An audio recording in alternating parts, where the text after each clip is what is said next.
Well, welcome everyone to week number 1 of the course. And I thought I'd put together a very brief video just introducing you to some of the major topics we'll be talking about this week and some of the things you should hopefully be gleaning from some of the reading that you are doing. So in this first week, we really do just introduce the idea of organization theory and the idea of why we study organizations. So organization theory at its very heart is the study of structures. So we look at how we structure our organization, what the organizational chart looks like. We look at a study of behaviors. So we look at how organizations behave and interact on a daily basis. We try and come up with some explanation through our theories as to why organizations tend to behave in the way in which they do behave.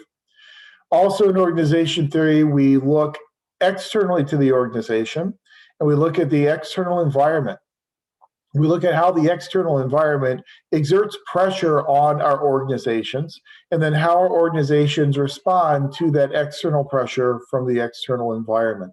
So it is kind of this two-way street where we examine how the environment influences the organization and then how the organization also influences its environment. And then finally, in organization theory, we also study the relationship between organizations and their component members. So how do people interact with their organization? How does the organization influence the motivations and the behaviors of the members of that organization? So it's structures, it's behaviors of organizations, it's the external environment, and it's the relationship between the organization and its component members.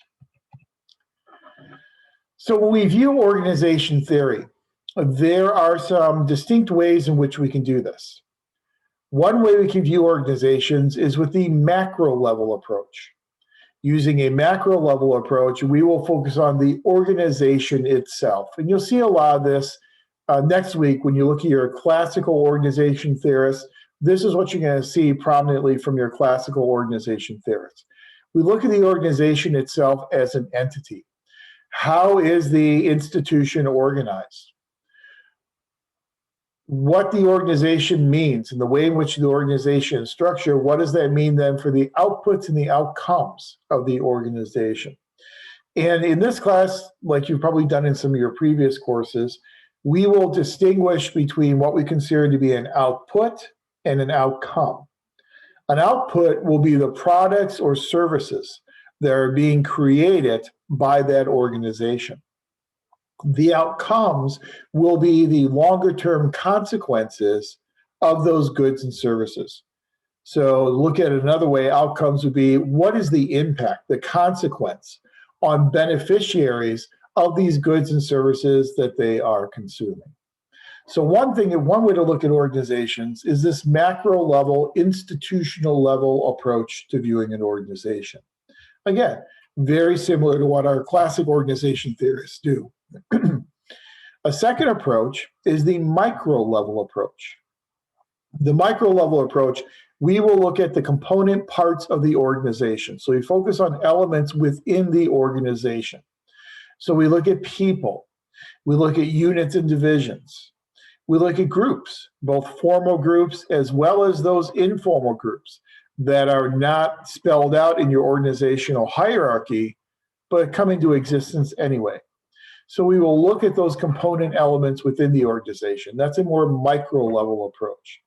You see a lot of this micro level approach with some of the more neoclassical theorists. So we get into human relations, human resource management. That's what we kind of look at. Then your third approach to studying organizations is to look at through the lens of a management approach, where you focus on the processes and the practices that go on within that organization. Now, again, the macro, the micro, and the management level approach, those are not mutually exclusive. And we'll see some theories that emphasize two of those, maybe some theories that will even emphasize all three of those approaches to viewing organization theory. So most of our discussion in this course will take us through the chronological development of organization theory. We're going to look at the literature and how the theories have developed over time. Some examples of some of the schools of thought we're going to look at. Things like classic bureaucratic theory. That's going to be the first school that we look at next week. Classic bureaucratic theory, we're looking at people like Max Weber and his theory of the ideal bureaucracy that you've been introduced to in the program before, but we will add some more detail and try and make it usable so we can take Weberian bureaucracy and apply it to our modern day organizations. Another school of thought is a school of scientific management, most prominently people like Frederick Taylor. A little bit less so Luther Gullig, but mostly Frederick Taylor. And we'll deconstruct work into their component elements. There's a school of thought called administrative management with people like Henri Fayol, human relations theory with people like Mary Parker Follett, systems theories, structural functional school of thought, quality management approaches, and organization culture and leadership. So that's just kind of a sampling of some of the schools of thought we are going to look at. We look at each school of thought, we will then break it down into individual theorists and individual theories. And we'll analyze each theorist and each theorist individually and then in comparison to each other within that broader school of thought. But what we are studying is we are studying public organization theory. Now, if you were in an MBA program, there are organizational behavior and development courses that would be available for you to take in an MBA program. Since we are in an MPA program, we know that public organizations are inherently different than private sector organizations. There's a famous article by Graham Allison where he asked the question, are public and private organizations alike in all unimportant respects? And what Allison concludes is that there are some similarities between public and private sector organizations, but those similarities center primarily on generic management theory. So Allison argues that public and private sector organizations share the same types of functions. They all have to manage people. So public and private organizations, they engage in personnel management. They have to hire people, staff their organizations, allocate work within their organizations, evaluate the quality of that work, provide training and development opportunities to their employees, sanction and discipline their employees, and perhaps terminate them if necessary. Everyone does those personnel functions. Both public and private sector organizations also engage in managing their finances. So you have public budgets and private budgets. They have to worry about balancing their revenues and their expenditures. All organizations engage in strategic planning, whether you're public or you're private. You're going to have to establish goals and objectives and then means for obtaining those goals and those objectives. So there are similar generic management functions between public and private sector organizations. What Allison argues is even though these generic functions are similar, it's how we engage in those functions that really separates public from private sector organizations. It's not just what we are doing, but it's more so how we are doing it. So it's not just that we're managing personnel, it's how are we managing those personnel. And how we manage personnel in the public sector is going to be starkly different than how we do it in the private sector. Public sector, we have career civil servants. In the private sector, we have at-will employees. At-will employees you can give direction to and expect they will take your direction. Career civil servants may not always take that direction because they are there for a career. They're a much more permanent type of employee. So you have to engage in more persuasion with perhaps career civil servants than you would have to with an at-will employee. Financial management's different. In the public sector, we are dealing with public taxpayer dollars. In the private sector, we are not. Since we're dealing with public taxpayer dollars in the public sector, there are heightened expectations for transparency, for scrutiny, and for oversight. So whereas the functions are similar, it's really how we do those functions that differ between the two sectors. And it's very hard. The public sector does tend to be different. Public organizations tend to be different than private sector organizations because of their legal basis, because of power and authority. As a governmental organization, there is an element of coercive authority that that organization has that its private sector counterpart may lack. Whenever I would teach American government, I would always introduce the idea of what is a government, and we would talk about the characteristics of a government. And two of the primary characteristics of a government is that the government has control over its boundaries, has control over its jurisdiction, but also that government has coercive authority. It has the ability to coerce its citizens to take actions they otherwise would not take. So government can compel you to pay your income taxes. A government can compel you to serve on a jury, even though as a rational, self-interested actor, you might be unlikely to do that. So that power and authority basis of a government organization is going to be much different than a private sector counterpart. The external environment is different in the public sector than it is in the private sector. Public organizations are linked to their external environment. They need to develop resources and support from their external environment. Private sector organizations need a consumer base, and so they need to develop support from the consumer base, but they don't necessarily get the same type of support from a legislative body as a public organization would. If you're a private sector organization, your revenue stream is coming from selling your goods and making a profit. In the public sector, your revenue stream is probably coming from appropriations. Those appropriations come directly from a legislative body, which is a political animal. So how you get your resources becomes a very political issue in the public sector, more so than it is in the private sector. You have all these other agencies. You have the media, all these elected officials in the public environment that will influence what you do in your public organization and how you do it. Even our goals and objectives are different between the two sectors. Now, we said earlier that both sectors do engage in strategic planning. Both sectors must establish their own goals and objectives. But the fact of the matter is, in the public sector, the goals and objectives that we establish tend to be quote unquote softer than the goals and objectives and standards over in the private sector.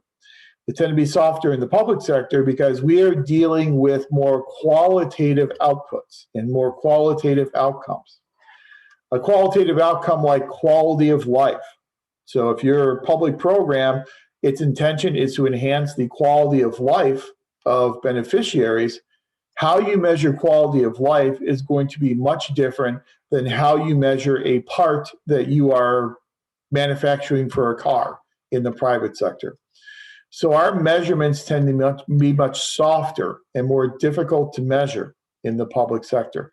That has profound implications for understanding public organizations and understanding the effectiveness of those public organizations. We have a lot more limitations on our actions as public organizations than we see in the private sector. We have legal limitations. Now, go back to that issue of appropriations. Whenever money is appropriated, we are told here is the legal way that money can be spent. We don't have a whole lot of wiggle room in terms of how we spend that money. It must be spent in the legally mandated way. Private sector, you've got a lot more wiggle room and flexibility in terms of how you spend your profits. There's a federal piece of legislation called the Anti-Deficiency Act that really illustrates this well. The Anti-Deficiency Act says that governments may only spend money in areas that have been appropriated. So they can only spend money on what they are told they can spend money on. Private sector organizations can spend money on anything they want as long as it's not legally prohibited by federal law. So for a public organization, we can only do what is explicitly provided for in law. Private sector organizations can do anything as long as it's not explicitly prohibited by federal law. So you can kind of see those legal implications of those limitations being enhanced in the public sector. Procedural limitations are also enhanced in the public sector. How we implement these policies and these programs in public organizations We will have procedural manuals. We will have enabling legislation that basically tells us this is how we are to implement this policy or program. Now, certainly there is some policy formation that goes on during the implementation process. So I'm not going to argue that public administrators don't engage in any discretion in terms of how policies are implemented. They do, but we have a lot more procedural regulations that we have to abide by than any type of corollary organization in the private sector. And of course, as we mentioned before, the political world. All of our administration and our public organizations, all that administration is being done in an inherently political environment. In private administration, not necessarily nearly as political as it is in the public sector. The politics administration dichotomy of Woodrow Wilson. You learned about that earlier on in the program. It's one of those bedrock theories of public administration. We know those lines are blurred between the political world and the administrative world. We know that administration bleeds over into politics, politics bleeds over into administration. According to Wilson, politics will always serve as the touchstone of our administration. So politics, administration, the public sector will always be linked and interrelated with each other. So since public organizations are different than private sector organizations, a lot of those business types of models just don't work as well here in the public sector. Again, we have different goals and objectives. There is this theory that you may or may not have been introduced to yet in the program called the principal-agent relationship.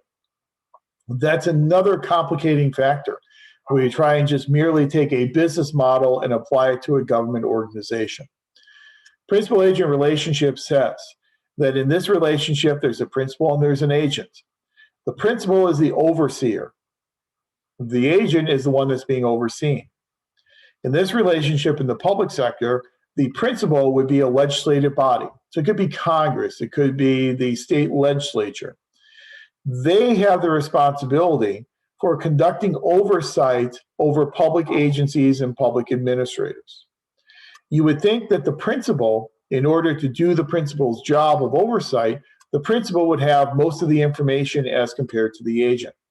Fact of the matter is, in a principal-agent relationship, the agent oftentimes has more information than the principal. Think about a federal agency that gets called into Congress to testify about how they're implementing a policy or a program. Who knows best how that program is being implemented on a daily basis other than that agency itself? The agency knows what's going on within the agency on a daily basis. Congress doesn't. Congress is remote. You know, it's at arm's length from this agency. Whenever you have that type of information asymmetry, unequal amounts of information between the agent and the principal that's supposed to oversee that agent, you introduce this phenomenon known as moral hazard.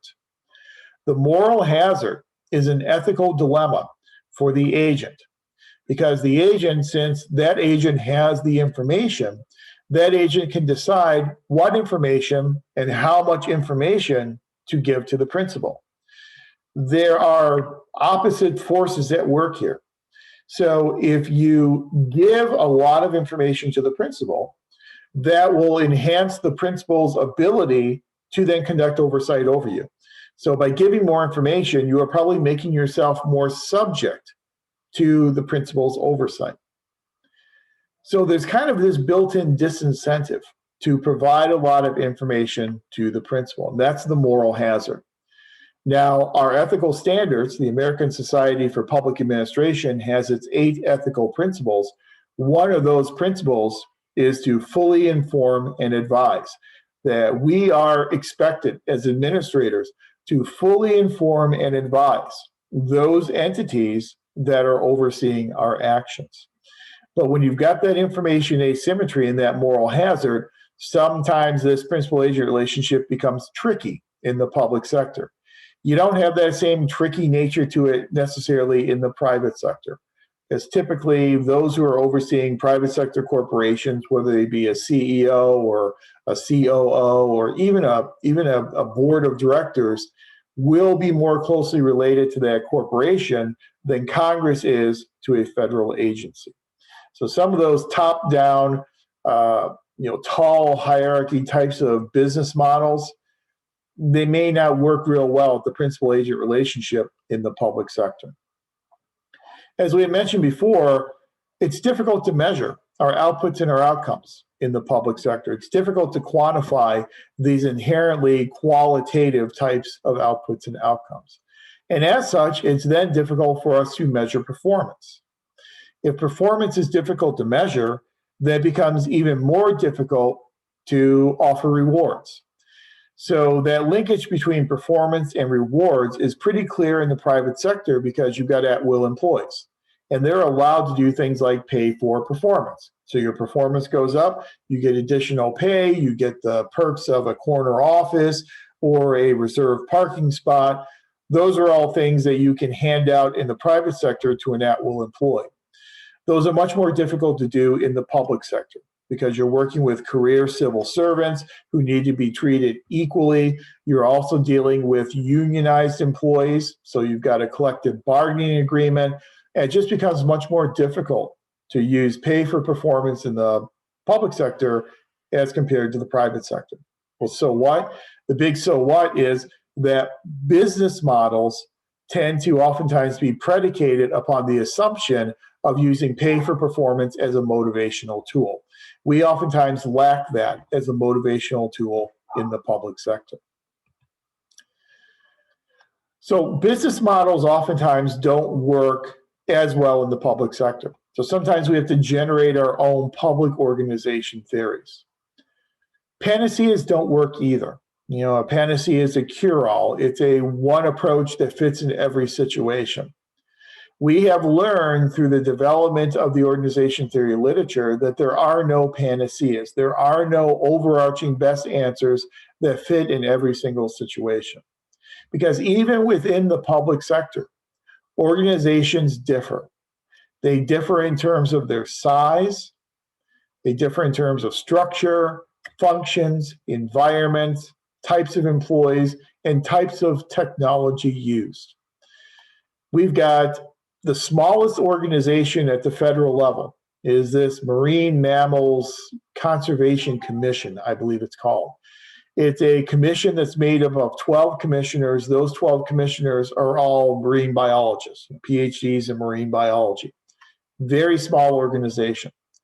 Contrast that to something like the Department of Agriculture, which has tens of thousands of employees, and those tens of thousands of employees are spread all over the country in field and regional offices.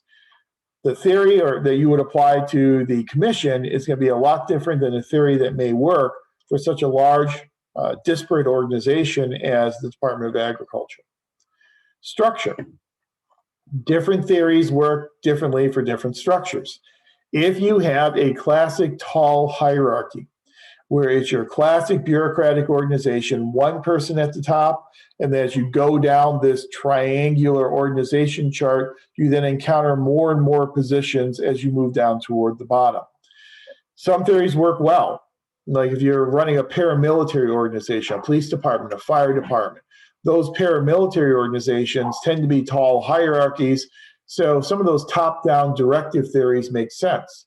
If you're instead working in a commission, which is a much flatter type of hierarchy, those tall hierarchical theories just are not going to apply very well. So structure differ between organizations. Functions.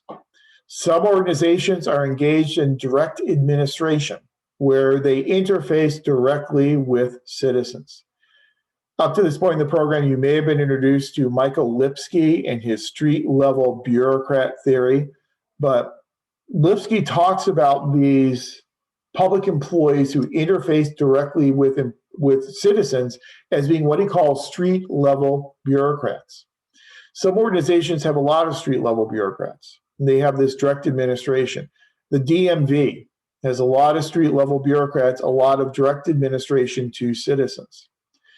Other organizations are engaged in much more indirect administration, where they really don't interface with citizens, but instead they're processing grant proposals or maybe distributing grant proceeds.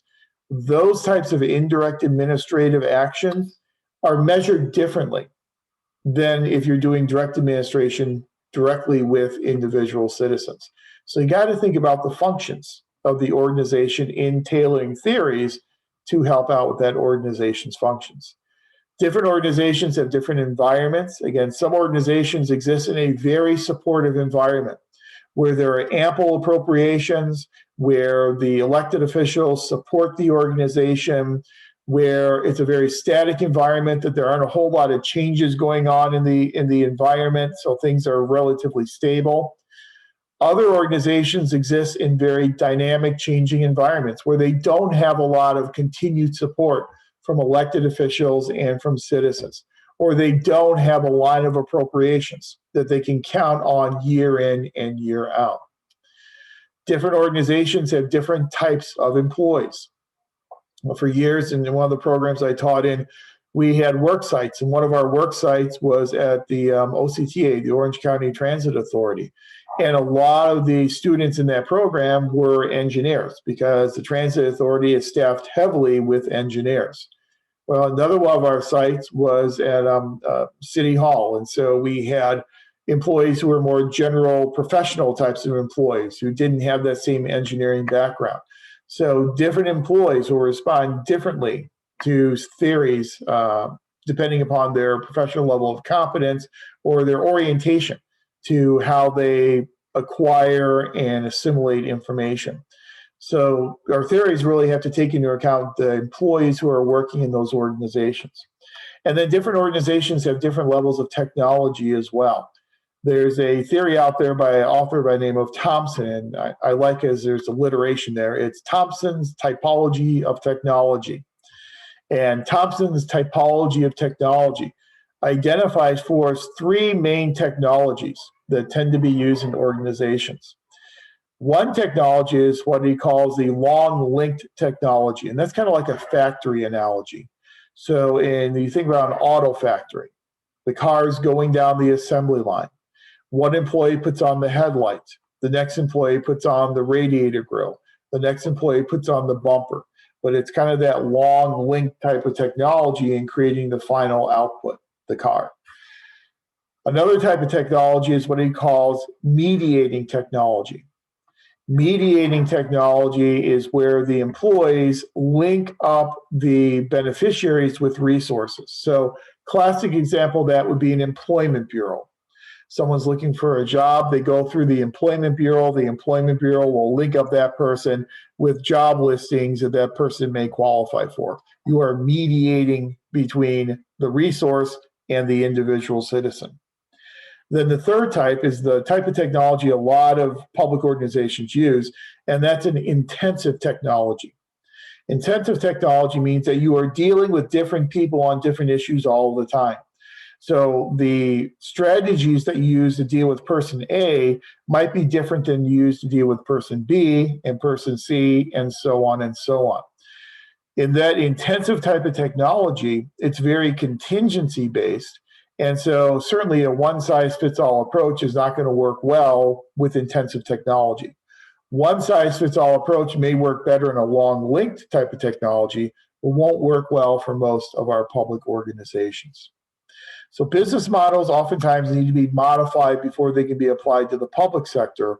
And we really need to get rid of that idea that we're looking for the one best theory, because there is no one best theory that works in every single public organization.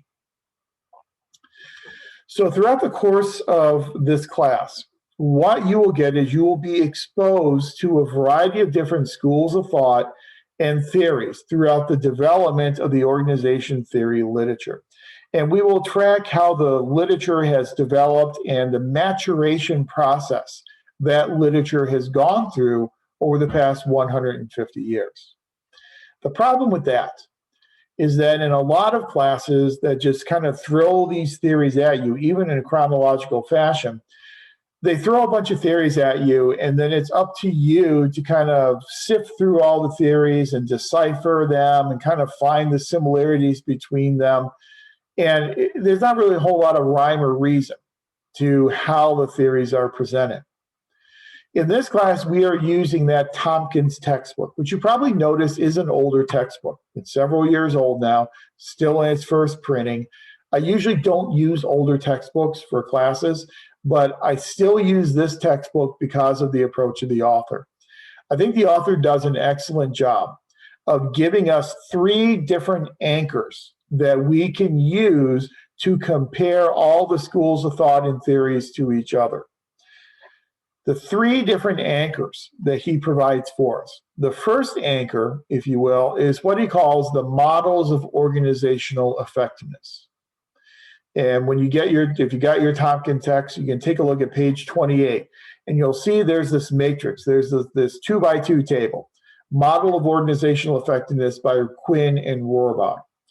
That Model of Organizational Effectiveness table presents to us 4 different models, 4 different theoretical models. Those 4 different theoretical models are based upon 2 dimensions. When you look at that table, you'll see there's a y-axis. That y-axis is a continuum from flexibility at the top of the table to control at the bottom of the table. So the theories that you see at the top of the table will favor flexibility for employees. Theories that allow employees to self-determine their own tasks of their jobs, to have self-governance in terms of how they do their job. So they're not getting direct supervision every minute of the day. Those are your flexibility-oriented theories. So they're going to be at the top of the table in the top 2 cells. The bottom is more oriented around control. So the theories you see at the bottom part of your chart, those are going to be theories that are much more top-down directive in terms of control. They're going to be the theories that micromanage employees, for lack of a better term. So the theories are arrayed on that y-axis, flexibility to control, and then they're also arrayed on an x-axis, internal to external focus. So the theories you see on the left side of the chart are oriented around looking internally to the organization and the people and the processes within the organization. The ones on the right are more oriented toward focusing external to the organization. So focusing more on the external environment rather than just looking inside the organization itself. So what that chart does is it then presents to you 4 distinct models, 1 for each one of those cells. The top left-hand cell is what's referred to as the human relations model.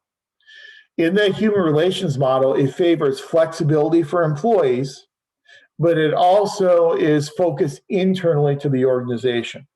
So with all those theories that fall into that human relations cell, all those theories that fall into that cell will focus on personnel. They'll focus on human resources who work within the organization. The primary goal of human relations theories is to engage in eventual human resource development. So you look at employees and how you treat employees within the organization. Below that, in the bottom left-hand cell of that chart, you have what's called the internal process theories. The internal process theories are still, again, focusing internal to the organization, but they are on the control end of the spectrum. We have an internal focus on procedures and managing information and communication within the organization for the purpose of enhancing the stability and the control of the processes that go on a daily basis within the organization. So those are what we're going to call our internal process types of models. Your top right-hand cell, you're moving back up to the top of the chart, so that one's going to favor flexibility for employees, but you're on the right side of the chart, which means you're going to be favoring an external focus, a focus beyond the walls of the organization.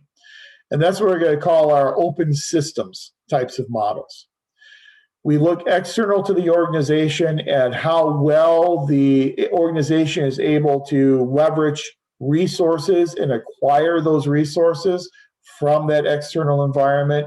We look at how changes to the external environment have an impact upon the organization.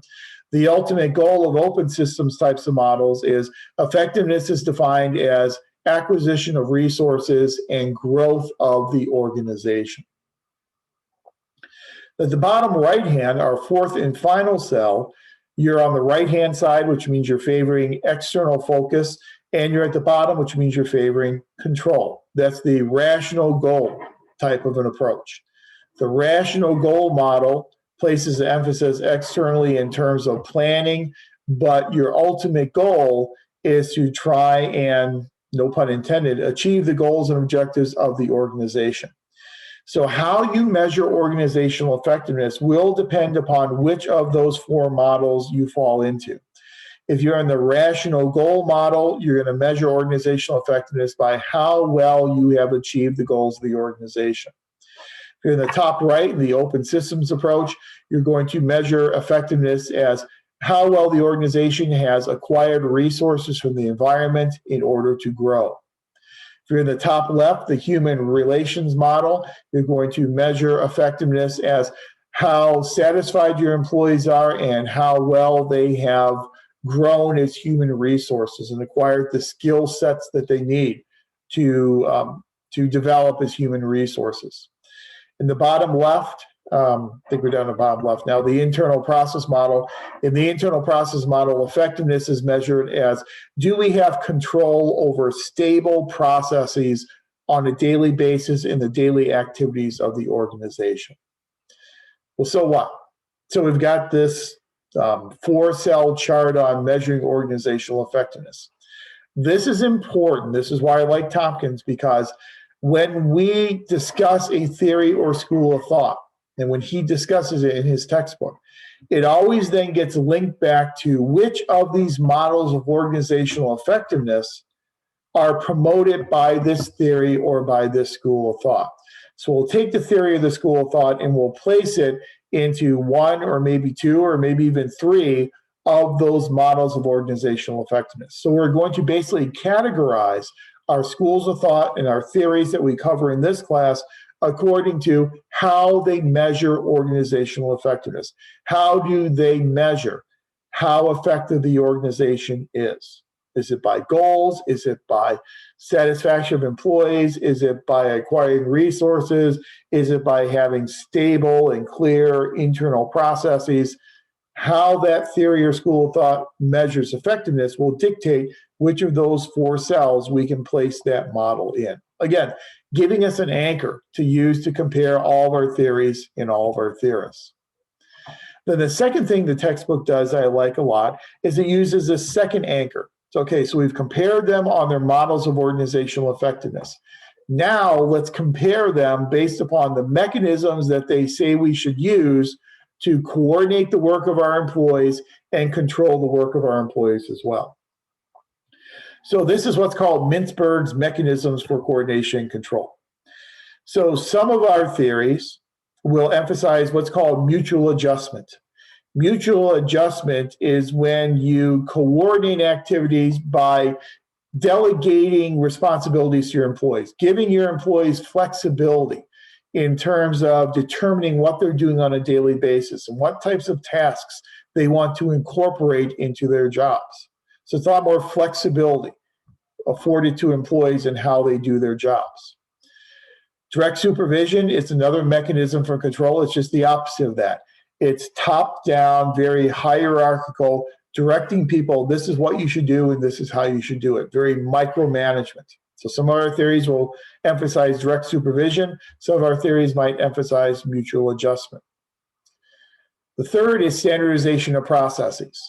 So we can control what goes on in our organizations by standardizing the work that's going on in our organizations to make sure that everyone's doing the same thing in the same manner.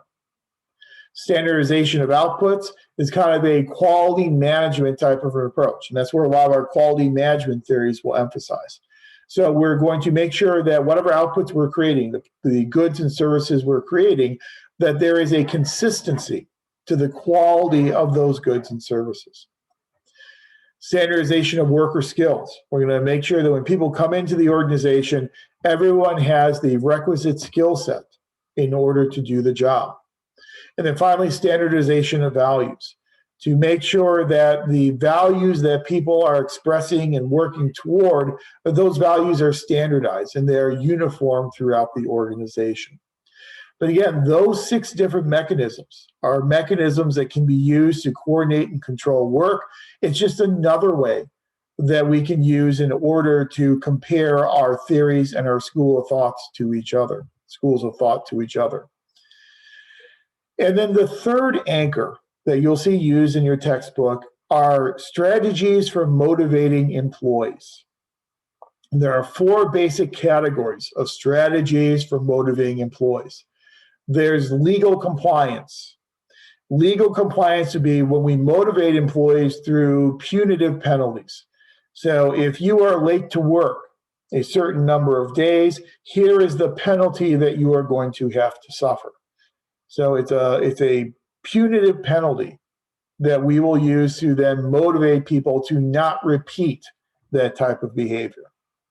So it's kind of like the stick approach. Secondly, we'll have some theories that will emphasize what we call instrumental rewards. Instrumental rewards can be things like rewards for performance, so pay for performance, which you can do readily in the private sector, admittedly much more difficult to do in the public sector. Or you could have something like considerate leadership. Considerate leadership is where you pay attention to your employees, you value your employees. If they feel valued, that could be a motivating factor for those employees. Third category is what we call job identification, where people are able to identify with their job, that they feel that their job is fulfilling and they feel that their job is helping them to develop as human resources. That will, again, further motivate your employees.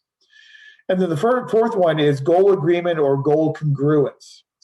If we are able to ensure that the goals of employees are congruent with and align with the goals of the organization, we'll be better able to motivate our employees, because they'll see as they work toward achieving the organization's goals, they will also be working at the same time to achieve their individual goals. So goal congruence is another strategy to motivate our employees.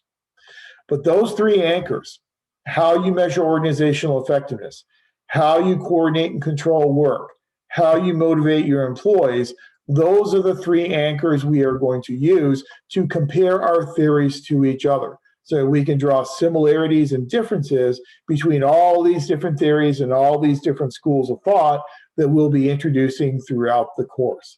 I like that approach because, again, it gives us a rhyme or reason for figuring out how these theories all interact with each other, and then finding the threads, what I like to call the connective tissue, that connects a lot of these different schools of thought together to create the entire body of knowledge, or the body of literature in the field of organization theory.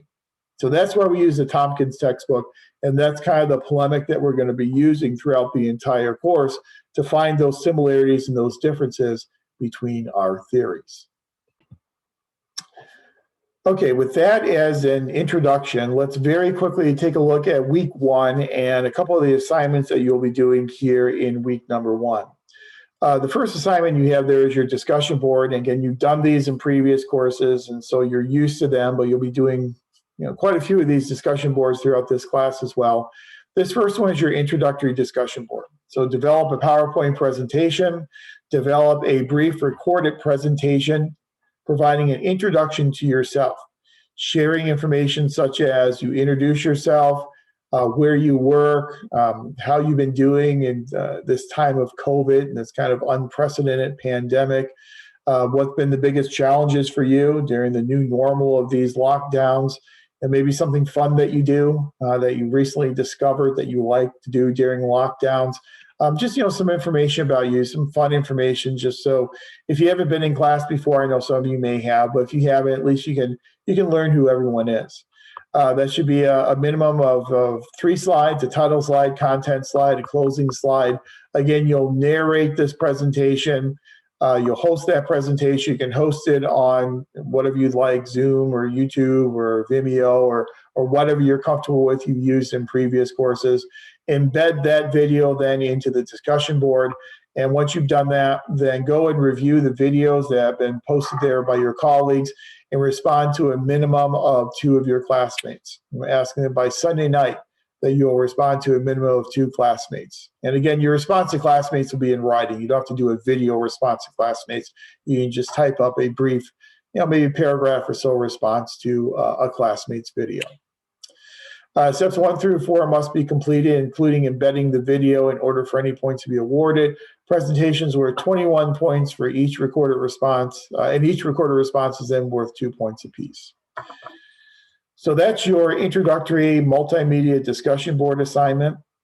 Then your second discussion board assignment kind of gets you started on your critical assignment for this class, that task force creation assignment.